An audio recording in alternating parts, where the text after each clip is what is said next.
Monsieur Patrick Éric Meyo. Bonjour.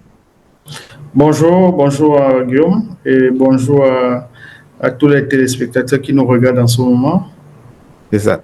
Alors, l'OIDG, qui c'est l'Observatoire international pour la démocratie et la gouvernance, s'intéresse aux élections qui se déroulent actuellement au Gabon. Mais avant d'arriver à cet aspect de notre entretien, on va retourner en 2023 pour parler un peu du coup d'État. Oui. Alors, je pense que 2023 a été une année particulière pour le Gabon. OK. Parce que nous avons eu une élection présidentielle qui a été organisée, et au terme de cette élection, il y a eu un acte salvateur qui a été posé par une personne, dont le général Brice Clotaire Nguema, que nous appelons le coup de la libération, pas le coup de l'État. Pas un coup d'État. Nous, on l'appelle le coup de la libération parce que c'est un acte qui a libéré le peuple gabonais, un peuple qui a été en captivité pendant plus de 40 ans, qui a été en souffrance, mais grâce à l'acte du 30 août 2023, on s'est libéré d'un certain nombre de fléaux, d'un certain nombre de maux qui ont paralysé le pays, et qu'aujourd'hui, nous nous retrouvons dans une nouvelle ère, dans une nouvelle république avec une nouvelle dynamique. Vous allez parler de mots, vous avez répété ça à plusieurs reprises, ça m'intéresse de savoir de quoi s'agit-il exactement. Vous savez, le Gabon a été dirigé par le feu président Omar Bongo Ondimba pendant plus de 42 ans. OK. Et ensuite, son fils a pris le relais, c'est-à-dire l'ancien président Ali Bongo Ondimba. Et nous avons connu des périodes très très difficiles qui ont empêché ou bien qui ont ralenti le développement du Gabon. Nous avons la corruption qui avait atteint des niveaux inconsidérables, le chômage des jeunes qui avait atteint pratiquement 40% du taux de chômage. On s'est retrouvé avec un pays extrêmement endetté, avec des détournements de fonds massifs. On s'est retrouvé dans une situation où les seuls revenus du pays reposaient sur la rente des produits d'hydrocarbures, et avec les crises mondiales que nous avons connues, ça a fragilisé l'économie. Nous avons des phénomènes comme l'accaparation des biens publics par des personnes qui sont devenues des propriétés privées, alors que ce sont des biens de l'État. Okay. Ça, c'était des choses qu'on vivait au quotidien, qu'on voyait, mais c'était difficile de s'opposer à ce régime-là. Et le président, le 30 août, a pris son courage, a mis sur la balance le sacrifice de sa famille, parce qu'il faut le rappeler que le régime, l'ancien régime, on le sait tous, ne faisons pas la langue de bois, ne facilitait pas les choses à tous ceux qui s'opposaient au régime. On connaît de nombreux citoyens qui se sont retrouvés en prison, exilés, tout simplement parce qu'ils exprimaient une de l'ancien régime. Donc, c'était vraiment, je dirais, le président a mis sa vie d'abord, la vie de sa famille et la vie de certains de ses compagnons d'armes en péril pour poser l'acte qui a été posé le 30 août, c'est-à-dire libérer le peuple gabonais de l'oppression et de tous ces fléaux qui ont entraîné le Gabon dans la situation que nous connaissons tous, malheureusement. Heureusement qu'aujourd'hui, 18 mois après, le Gabon commence à retrouver sa place et se remet sur le chemin du développement et de la croissance. Ok, le général avait promis une transition pacifique. Ça a été le cas? Alors, je pense que si vous suivez l'actualité, le Gabon, c'est un cas d'exemple, hein, c'est un cas d'école, parce que nous avons opéré le 30 août sans effusion de sang. Et si vous regardez les anciennes vidéos, ce sont les populations qui portaient l'action qui a été posée. Ce n'était pas l'armée. Les populations sont descendues sur le terrain, les populations étaient dans la rue, dans la joie, et il n'y a pas eu un seul mort, il n'y a pas eu effusion de sang. Je pense que ce sont des cas très très rares dans notre monde actuel où on a cette situation-là et on n'enregistre pas de mort. Ça, c'était le 30 août. Mais après le 30 août, tout le monde s'attendait à ce que le pays sombre dans une situation chaotique. Malheureusement, ça n'a pas été le cas parce que le leadership du président de la transition, la vision qu'il avait et la stratégie qu'il a déployée a permis de maintenir le pays dans la paix, dans la cohésion, dans l'inclusion des populations. Et c'est ça qui nous a donné l'opportunité d'acheminer cette transition sans perte de vie, sans manifestation grandiose, sans interpellation de certaines personnes ayant des opinions diverses. Et c'est ça qui fait la particularité de notre transition. Ok, c'est intéressant. Mais vous avez fait un dialogue national qui a conduit à une nouvelle constitution. Vous nous en parlez d'abord du déroulement du dialogue.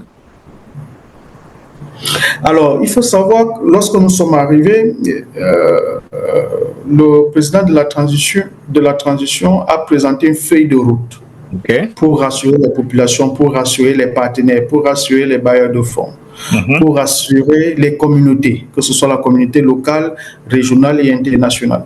Et dans cette feuille de route qui était claire, on avait des choses qu'il fallait réaliser. Il y avait un chronogramme qu'il fallait respecter. Et lorsqu'on fait le bilan aujourd'hui, ce chronogramme a été respecté.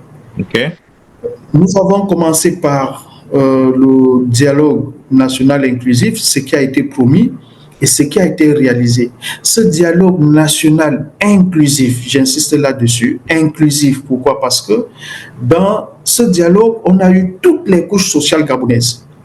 Toutes les couches sociales, ça veut dire que les personnes malvoyantes, les personnes handicapées, les enseignants, les militaires, les élèves, les étudiants, les travailleurs, les chômeurs, tout le monde, tout Gabonais, de tous bords, était convié au dialogue national inclusif.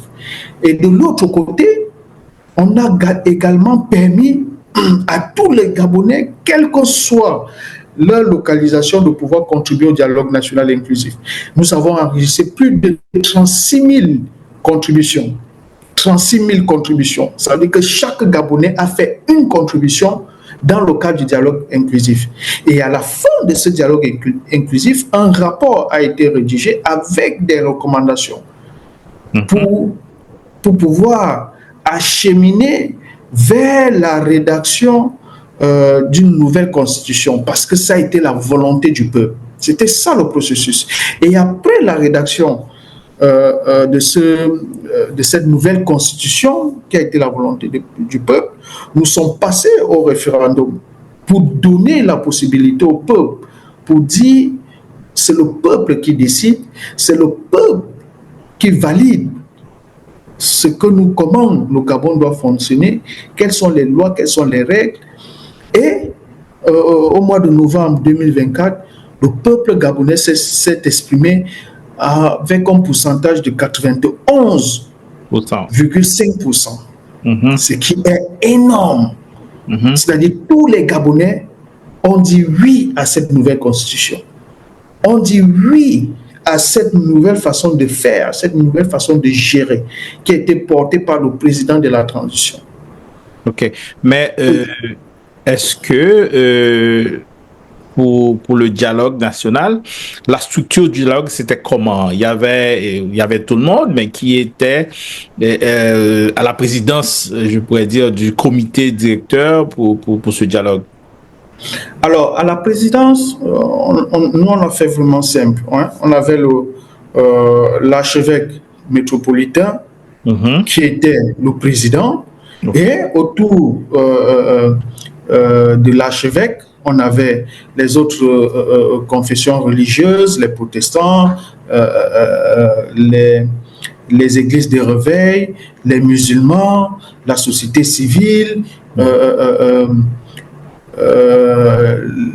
les cadres issus de l'administration, les leaders d'opinion, les leaders politiques.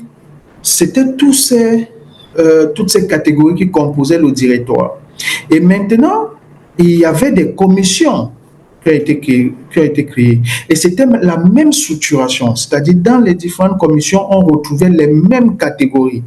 C'est-à-dire, on avait des personnes issues de la religion, on avait des personnes issues de la société civile, on avait des personnes issues du monde universitaire, on avait des personnes issues des partis politiques. Donc, c'était vraiment inclusif. Et dans chaque commission, tu avais cette composition-là. Et dans chaque sous-commission, c'était la même composition parce qu'on voulait une représentativité de l'état de la population gabonaise. Nous sommes même allés plus loin. On avait les autochtones. OK.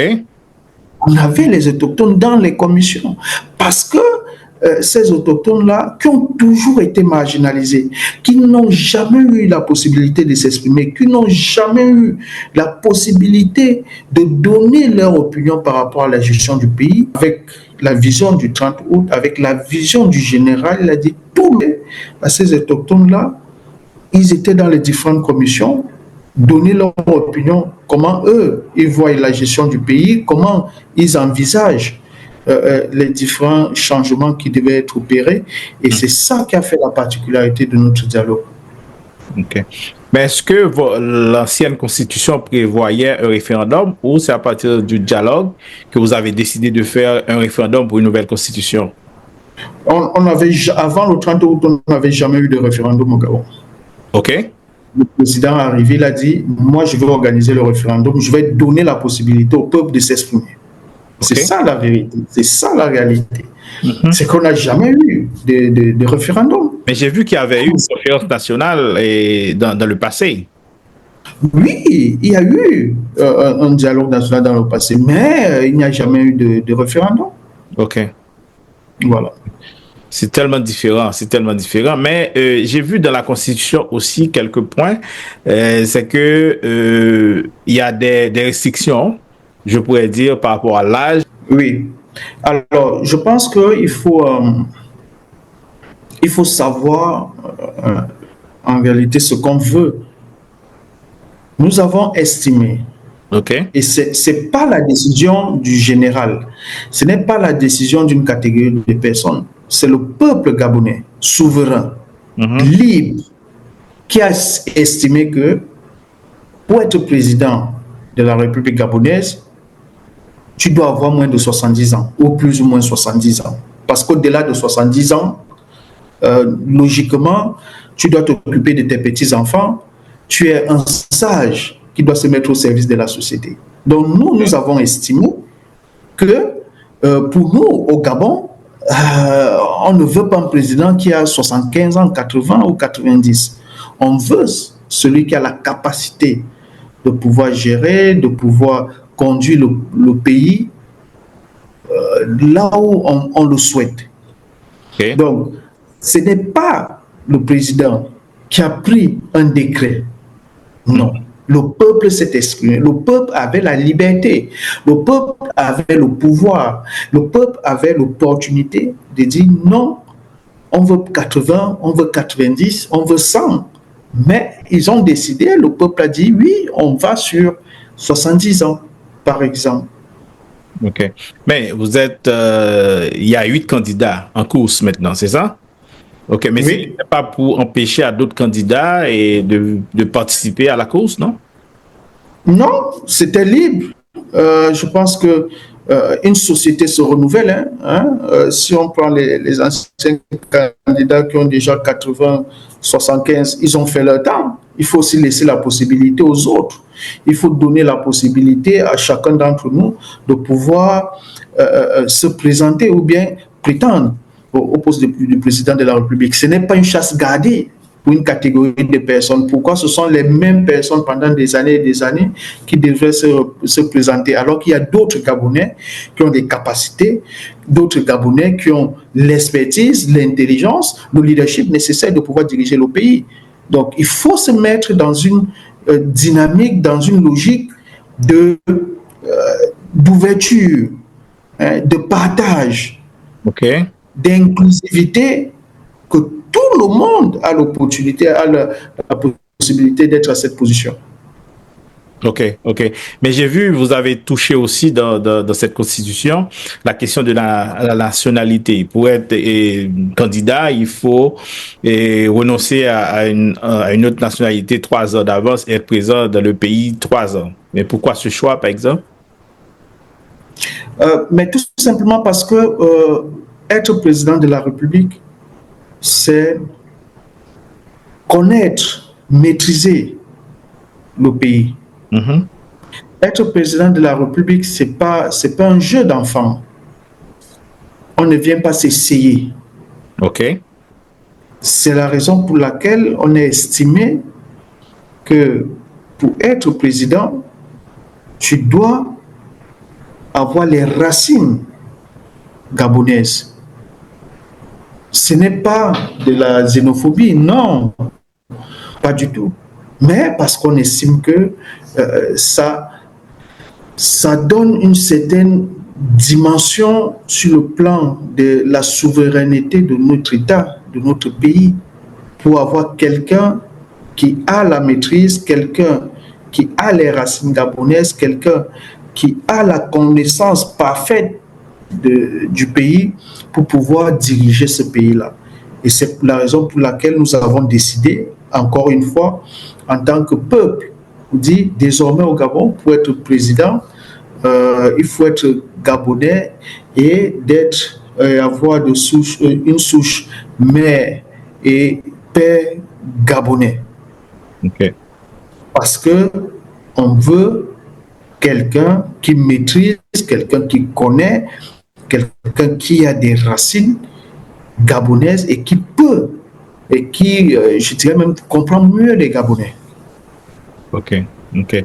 Mais avant, un président pouvait avoir une autre nationalité. Est-ce que je peux comprendre ça comme ça? Bien sûr, oui, bien sûr. OK. Maintenant, c'est interdit. Il faut renoncer à cette nationalité et être président dans le pays pendant 3 ans. Exactement. Tout est parti du dialogue. C'est le dialogue qui est la base de tout. OK. On n'a rien fait en dehors du cadre du dialogue national. C'est-à-dire, c'était les recommandations du dialogue national que nous avons mis sur la table. C'est-à-dire, c'est la volonté du peuple gabonais, les idées émises par les Gabonais, et c'est ça qui nous a permis de pouvoir rédiger cette constitution-là, la présenter au peuple gabonais et validée par le peuple gabonais. OK. Mais le général, j'ai cru comprendre dans le débat public ou dans la presse et que le général ne devait pas être candidat. Il était censé remettre le pouvoir à un civil. Pourquoi maintenant il est candidat à ces élections et très favori? Lorsque vous suivez le discours du président en 2023, son premier discours, il faut bien aller suivre son premier discours. C'est très important. Très, très important. Lorsque vous suivez son premier discours, le président dit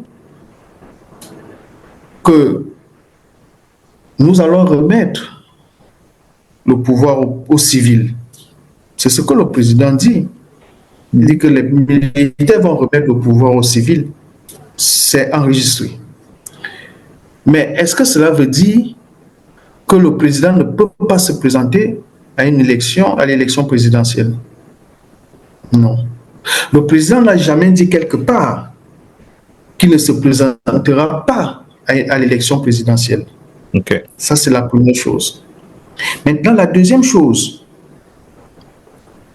le Gabon a des lois, des règles, des procédures. Le ministère de la Défense a des procédures. Le ministère de la Défense a des process qui permettent à un militaire de solliciter une mise à disposition, de devenir civil s'il veut exercer certaines activités, certaines responsabilités. Et c'est ce que le président a fait. Le président, en tant que militaire, en tant que général, pour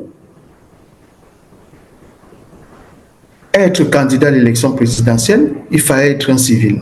Okay. Mais pour être civil, il faut que le ministère de la Défense te donne l'autorisation, accepte ta mise à disposition.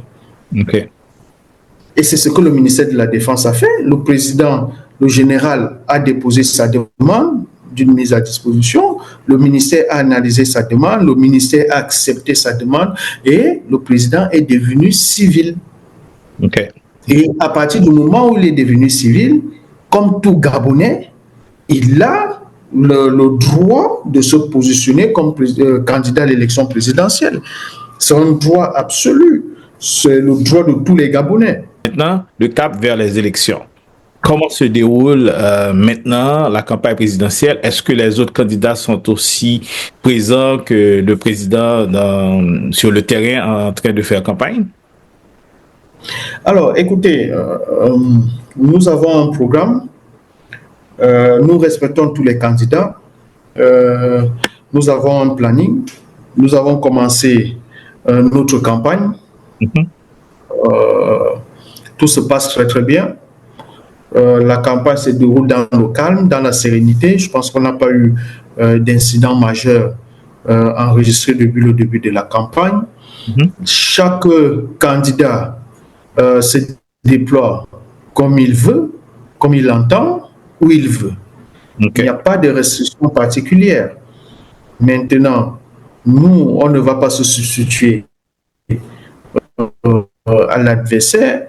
Nous, on travaille en fonction de notre programme et en fonction de ce que nous proposons aux Gabonais. Okay. Voilà. Mais est-ce que vous avez constaté que la communauté internationale joue un rôle dans l'organisation de ces élections, par exemple, ou c'est totalement local et national?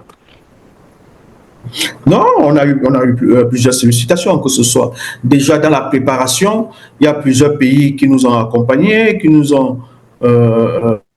ont présenté leur aide pour pouvoir assurer cette sortie de transition dans la paix et la sérénité. Nous avons travaillé avec tous ces pays frères et partenaires, et actuellement il y a des discussions avec les différents observateurs internationaux qui vont arriver au Gabon pour superviser l'élection présidentielle. C'est une élection qui sera transparente, c'est une élection qui sera libre, et ça c'est la volonté du président de la transition, et il insiste là-dessus pour que l'élection soit libre et totalement transparente, pour que les Gabonais enfin puissent se reconnaître dans les résultats des urnes au lendemain du 12 avril 2025. Telle est la volonté et la vision du président de la transition. Vous savez, les preuves fortes du président, comme il le dit lui-même, nous ne sommes pas des bons parleurs. Nous ne sommes pas des gens qui vont faire des longs discours, des grands discours. Okay. Nous sommes des personnes d'action, des personnes concrètes. Alors la particularité de notre programme, c'est que nous, on travaille, on montre les évidences aux Gabonais. Okay. On dit ce qu'on a déjà réalisé et on dit ce qu'on va réaliser de manière concrète. Okay. Sans langue de bois, sans discours, sans philosophie. Okay. Nous avons commencé en 18 mois. Nous avons fait 1900 km de route. Okay. C'est une réalité, c'est un fait, c'est une réalité. Donc, les Gabonais peuvent aller regarder eux-mêmes. Chaque Gabonais qui se rend dans son village peut voir ce que nous avons fait. Et chacun tire sa conclusion. Nous avons construit des hôpitaux, nous avons construit des écoles, nous avons recruté des enseignants, des personnes pour l'administration publique, alors que les recrutements ont été gelés depuis des années. On a dit aux Gabonais que les recrutements étaient gelés. Mais nous, en 18 mois, on l'a fait. Ça veut dire que si les Gabonais nous accordent leur confiance, nous accordent leur soutien, en 7 ans, imaginez ce qu'on peut faire. Ouais. Quand on réalise ce que nous avons fait en 18 mois.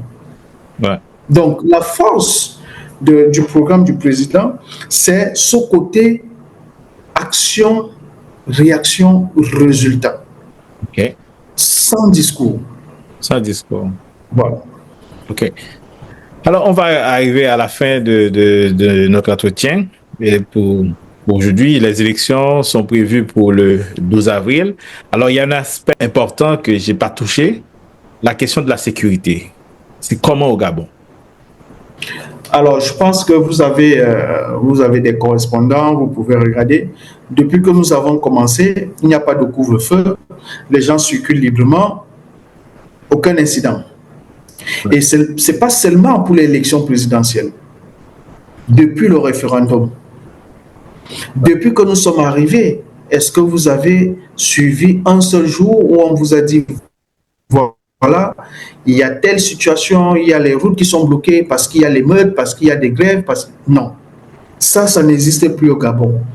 Dans la période des élections, moi je vois les gens circulent librement, les gens rentrent à 2h, 3h, 4h, 5h du matin et il n'y a pas d'incident parce que nous avons réussi à transformer les mentalités pendant cette période assez courte, d'amener les gens à prendre conscience, d'assumer également leurs responsabilités quotidiennes.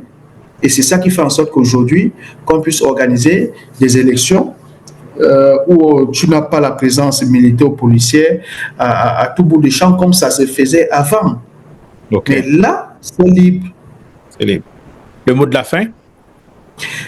Le mot de la fin, c'est déjà, je vous remercie. Je vous remercie pour cet entretien, l'occasion de permettre d'apporter certains éléments d'éclaircissement par rapport à la situation au Gabon, mais également à travers votre chaîne de dire aux partenaires de faire confiance au Gabon. Le Gabon est une terre d'opportunité. N'hésitez pas à visiter le Gabon, n'hésitez pas à venir nous rencontrer et ensemble, nous allons réaliser de très très belles choses. Aujourd'hui, nous sommes en pleine construction. Aujourd'hui, nous sommes dans une phase de transformation de la société gabonaise et on a besoin de tous les partenaires, on a besoin de tout le monde pour réaliser cela. Donc, nous serons très très heureux et je suis assez confiant qu'au lendemain du 12 avril, notre candidat, notre champion, c'est bon, sera le prochain président de la République gabonaise et ce pour les 7 prochaines années pour pouvoir terminer tous les chantiers que nous avons initiés afin de sortir les Gabonais de cette situation de précarité. Donc, je vous remercie une fois de plus, tout en espérant qu'on aura d'autres opportunités pour commenter les résultats des élections, pour commenter les élections, le jour des élections. N'hésitez pas, on reste disponible. On sera toujours ouvert pour apporter tous les éclaircissements nécessaires pour mieux comprendre comment le Gabon fonctionne et qu'est-ce qui est fait au niveau du Gabon et comment les investisseurs peuvent se rendre au Gabon. Je vous remercie.